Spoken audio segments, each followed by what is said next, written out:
Texas Tech football elite.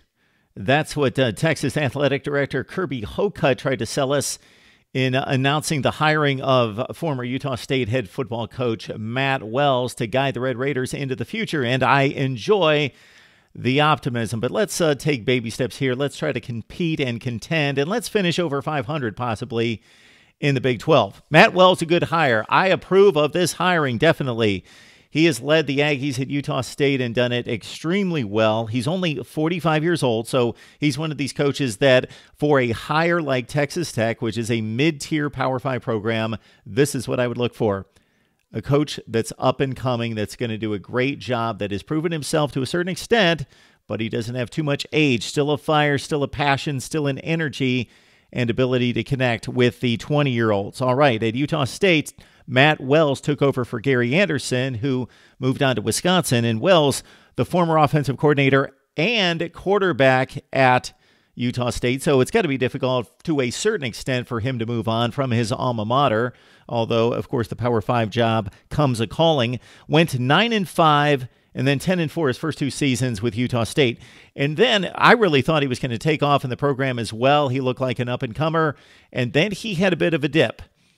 6-7, 3-9, 6-7, a big dip right there, and that lasted for 3 years. So there's some question there at that point whether Matt Wells was going to continue the success established under Gary Anderson, but bounced back this year to be one of the best teams in the Mountain West Conference.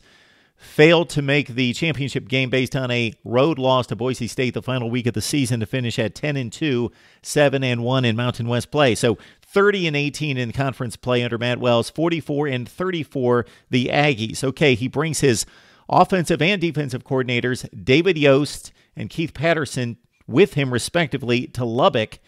Listen to the progress for the offense for Utah State. In 2016, they were 107th in the nation in total offense. Then they rose to 51st. They were third this year in total offense. Cliff Kingsbury, after a 35-40 stay and known for nothing but offense at Texas Tech, much like his predecessors, took that to an extreme. The offenses were good, but they weren't elite. Well, the defenses were bad. Then they went to extremely bad. So you can win at Texas Tech or a Washington State like Mike Leach is doing right now, throwing the football all over the place, outscoring opponents, and going 7-5 and 8-4 like Mike Leach did at Texas Tech. He won 65% of his games, finished in the top 25 4 of his last 5 seasons. That's why it's so disappointing what Cliff Kingsbury failed to do at Texas Tech. After Leach, won 65%, won bowl games, finished in the top 25 on a regular basis. Cliff Kingsbury went 8-5 his first season, pulled off an upset of Arizona State in the Holiday Bowl as a double-digit underdog, and then after that, awful. They were a losing team 4 of the 5 next seasons. 4 or 5 seasons after that, Cliff Kingsbury could not finish 500 in the Big 12. His conference record, 19-35. I'm shocked that he kept his job this long. I thought each mounting 5-7 season for the last few would have proven to be his last. But, of course, he's a favored son, as he's one of the all-time passing greats and all-time great players there at Texas Tech. But he finally, Kirby Hocutt had seen enough, 35-40 for Cliff Kingsbury.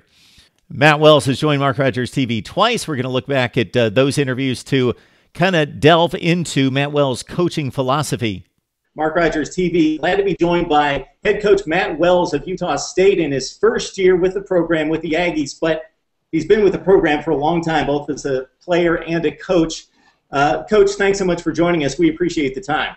Thanks, Mark. Appreciate you having me. So before we get to the football team in 2013, we know that you're focused on developing players and maintaining the success that you've had, but this is your alma mater. You were quarterback from 94 to 96 there. You've been an assistant coach as offensive coordinator and quarterbacks coach there. So it's got to be an amazing thrill to be the head man at your alma mater. Yeah, it's really exciting. It's very humbling and exciting at the same time. It's you know, the saying around here is it's a great day to be an Aggie, but I've always said the last 6 months it's really probably the greatest day ever to be an Aggie, dating back to a long time ago, either before I played or during the times that I played, where we went to won 2 championships in the 5 years that I was here. But it's a great time to be here. It's exciting as we go into the Mountain West and everything that is involved there. So, Coach, you've had a prolific offense over the past 2 years. You're ranked either first or second in the WAC in offense. Of course, 11 wins last season. You were either the quarterback's coach or offensive coordinator the past 2 years. 8 starters coming back, which that's, of course, the good news. But you lose Kerwin Williams at running back. He was prolific. For a lot of us that don't get a chance to see you play much, I did lock in on that bowl game performance from gun to gun, and you guys were amazing on offense, and Williams in particular. You also lose Matt Austin, who was a big playmaker at wide receiver, 48 receptions, 5 touchdowns. So 8 starters back. What's going to be the emphasis during August drills to get you ready for 2013 on offense? Well, the emphasis is to identify the playmakers out on the perimeter. You just hit it, Mark.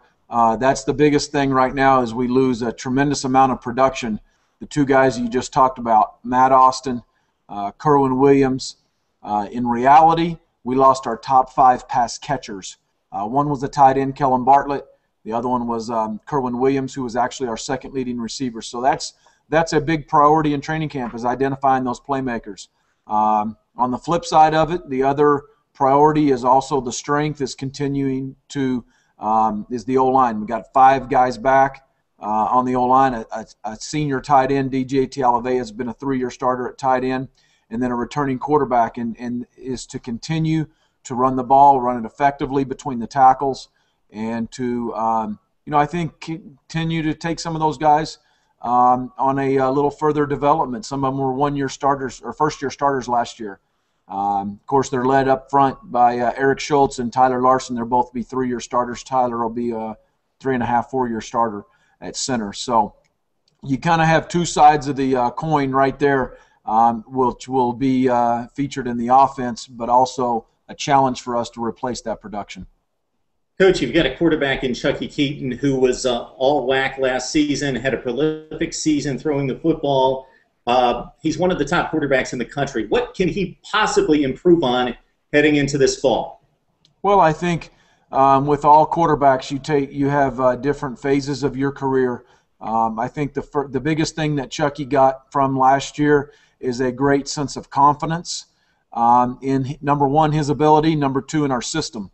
I think I have seen him take leaps as far as steps. They're not steps, they're leaps in leadership, his knowledge of the offense, taking it to another level.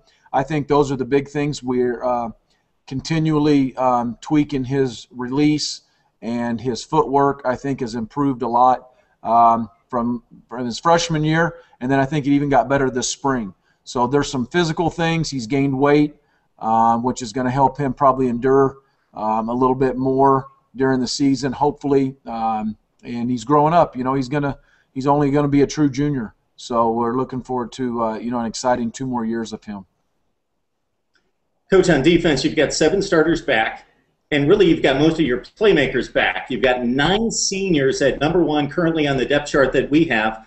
32 of 42 sacks from 2012 coming back. 2/3 of the tackles recorded last season coming back. Yeah. It's kind of unique for an 11-2 football team to have that much depth and productivity coming back on defense. Yeah, I think that they're the strength of this football team.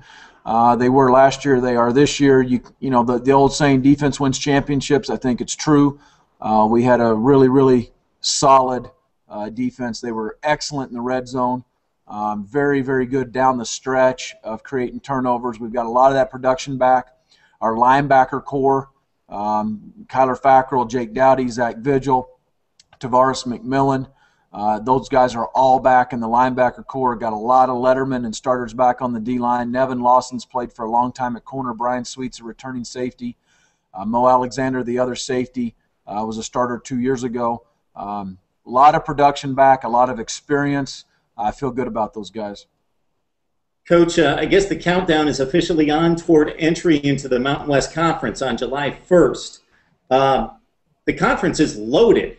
When you talk about Boise State, you're talking about arguably one of the 10 best football programs in the country over the past decade. Air Force, Fresno State, San Diego State. So it's got to be exciting on one hand to join that conference. It's also a huge challenge, and also the excitement stems around everybody loves to play in a conference championship game, and you've got 12 members, and so the first conference championship game coming up this December as well. Yeah, it's a major challenge, Mark, as we step up the competition every Saturday.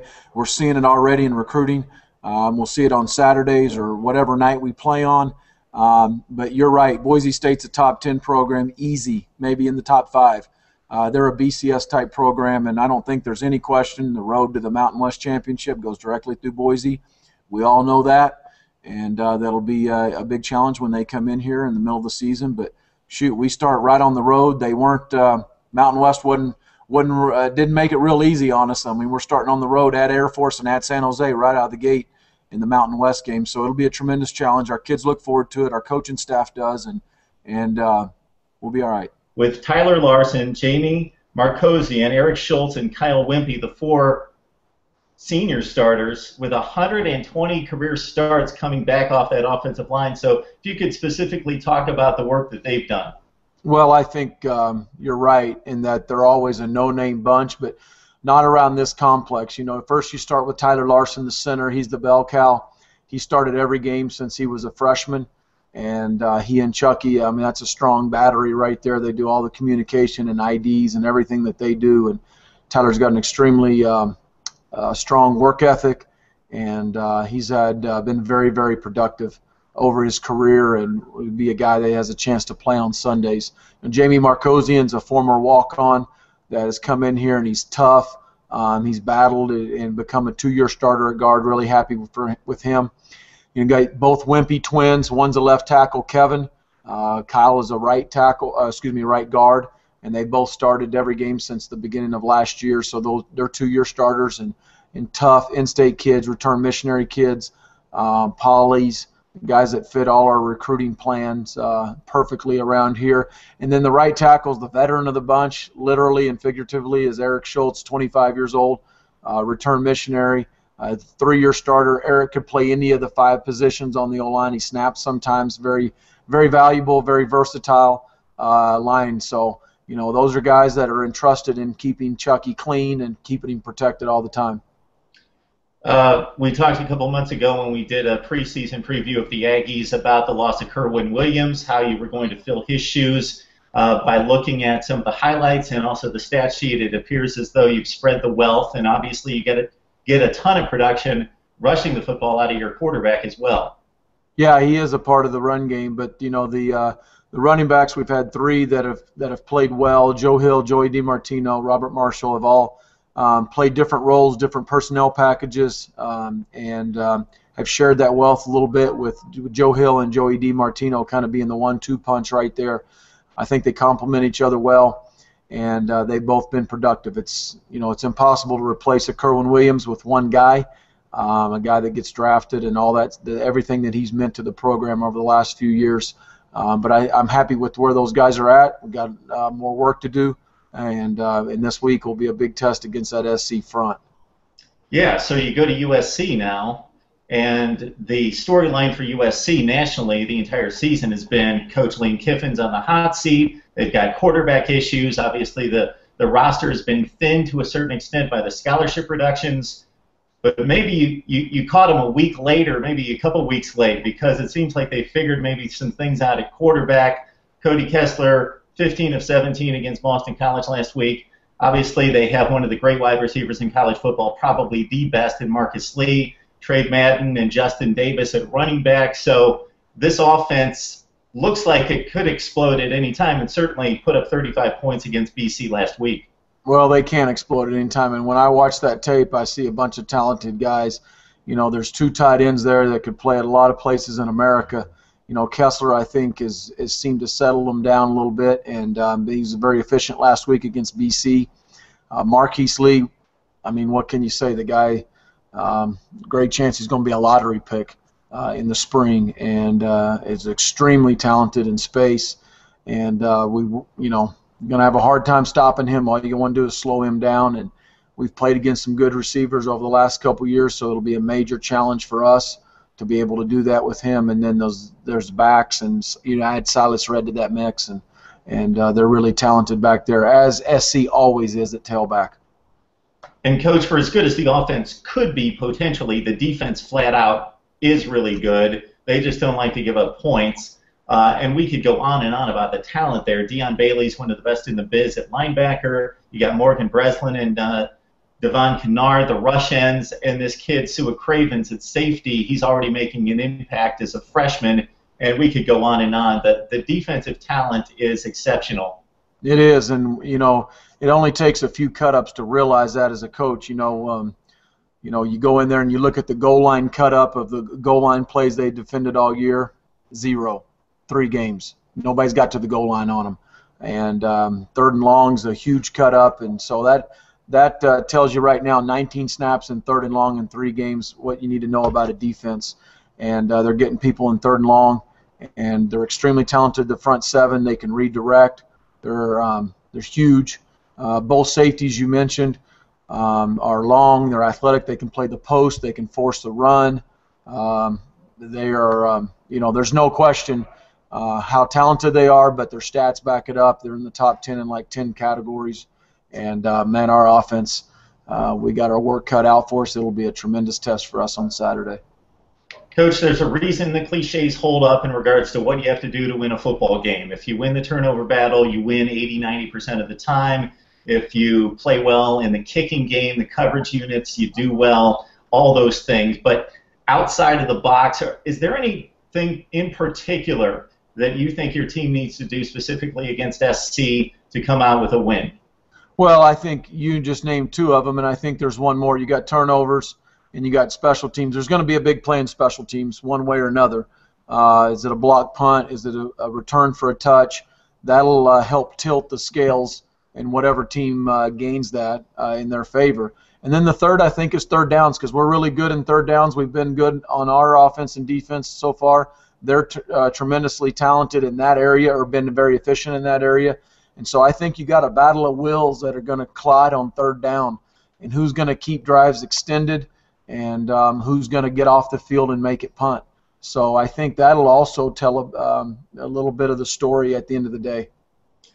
Coach, before we let you go, we'd like to let you know that this summer we sent out invitations across the country to coaches to come on our show. You were the first one to accept. Then we had 5 jump on board after you, and we've got another 5 or 10 waiting in the wings to jump on board. So you got us started, so we appreciate your help. No problem. I just appreciate you having me on, Mark. All the coverage Utah State can have is great, and so I appreciate you having us on. Yeah, this is going to be a good one. USC, Utah State. Thanks, Coach. Okay, thanks, Mark. I appreciate it.